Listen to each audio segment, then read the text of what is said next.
নবীজির মনটা বড় দুর্বল, মনটা ভেঙে গেছে।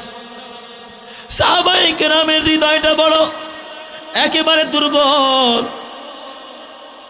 এ আমার বাবা, উহুদের ময়দান, পৃথিবীর এমন কোনো হাজি নাই উহুদের প্রান্তরে গেলে চোখের পানি ওজরে ঝরে।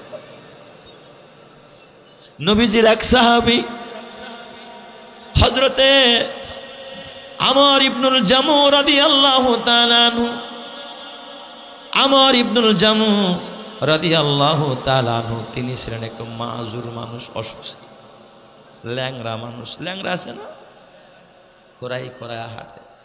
এই পায়েও সমস্যা, এই পায়েও সমস্যা, বুড়া হয়ে গেছে, বুড়া মানুষ, লাঠি বড় দিয়ে হাঁটে। ঘরের মধ্যে ছেলে যারা ছিল সব জিহাদে পাঠায় দিছে, নবীর কাছে যুদ্ধে যাওয়ার জন্য ছেলে যারা উপযুক্ত সব দিয়ে দিছে। আমর ইবনুল জামু চিন্তায় পড়ে গেল, যেই পরিমাণ যোদ্ধা হওয়ার কথা ওই পরিমাণ যোদ্ধা নবীজির কাছে নাই।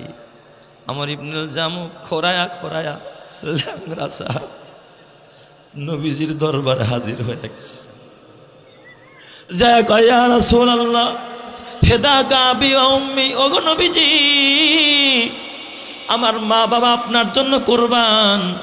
ইয়া রাসূলুল্লাহ যেই পরিমাণ যোদ্ধা তৈরি করা দরকার ওই পরিমাণ যোদ্ধা নাই। নবীজি আপনি আমাকেও যোদ্ধাদের খাতায় নাম উঠাইয়া নেন, আমিও জিহাদের ময়দানে যাব।